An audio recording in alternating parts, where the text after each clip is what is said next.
Say what? Say what? Say what? One more time. And now it is time for our signature segment, Say What, where we roll out an assembly line of wacky, astonishing, damnable, and ultimately revealing things uttered by politicians and the chattering class. Elizabeth Warren has been the recipient of a trio of valuable political gifts in recent days, and it's vaunted her to frontrunner status in the Democratic presidential race. First, the Joe Biden Ukraine scandal was finally unmasked, with Biden's son now under fire and forced to resign from the board of a foreign company who filled his coffers mightily. Second, Warren's chief rival at the top of the progressive totem pole, 78-year-old Bernie Sanders, had a heart attack.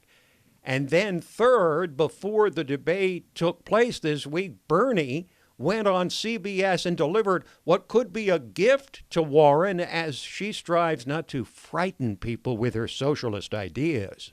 Elizabeth Warren has been a friend of mine for some 25 years, and I think she is a very, very good senator. But there are differences between Elizabeth and myself. Elizabeth, I think, as you know, has said that she is a capitalist through her bones. I'm not. No, certainly not. But Warren still took on a lot of incoming for her socialist views from some of the bottom feeders on the stage in Ohio Tuesday night.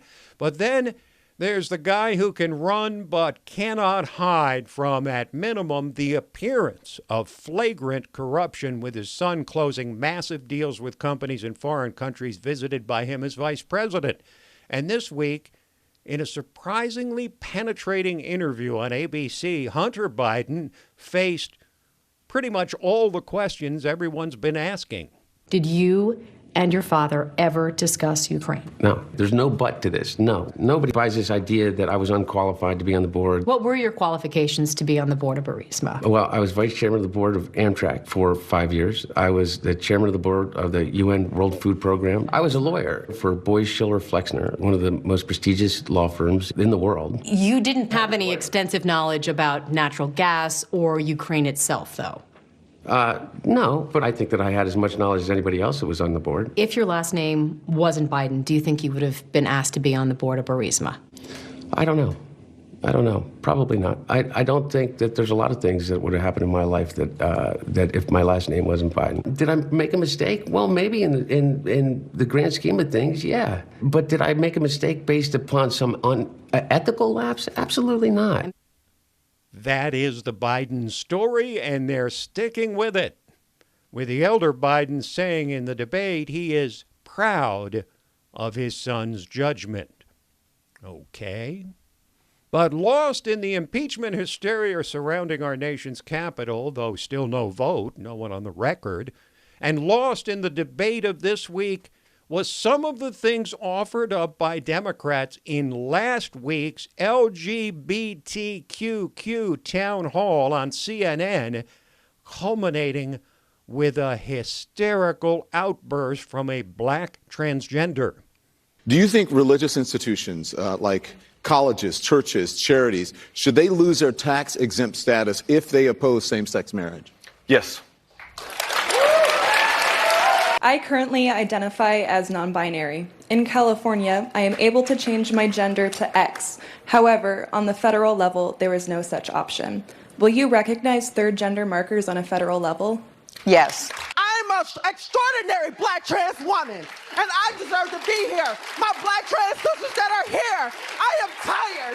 I am so tired. I'm just sitting there, and it's not just my black trans women, it's my black trans brothers too. And I'm going to say what I'm going to say. That on CNN, and without even a hint of embarrassment. Do you realize that a candidate for president, Beto O'Rourke, said there that he would eliminate the nonprofit status of churches and any organizations that don't support same-sex marriage? I guess he'll do that right after he, confiscates your AR-15s and AK-47s. Meanwhile, incredibly, almost no one in the political establishment or running for president, except maybe Tulsi Gabbard, seems willing to support President Trump's withdrawal of troops from Syria as the northern part of that country is overrun with Turkish attackers.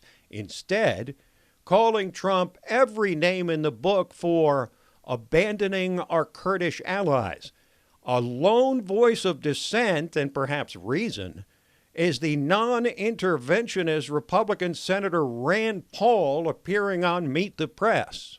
Turkey was coming in one way or another, and 50 soldiers would simply be in the way and be a tripwire to a much worse outcome. And so I think the president was right in moving 50 soldiers out of the way of an onslaught. The president made a judgment that I think most military commanders would agree with, that you don't have 50 soldiers, that you don't go to war with 50 soldiers. Once the Turks said they were coming, it would have been foolish to leave 50 soldiers in the wake of tens of thousands of people coming across the border. And exactly what about that doesn't make sense? And exactly how many Americans favor continuing another endless war in the Middle East? For what benefit? And speaking of benefits, weren't we? The NBA is in the midst of a firestorm over the benefits they get from their relationship with China and its over 1 billion consumers.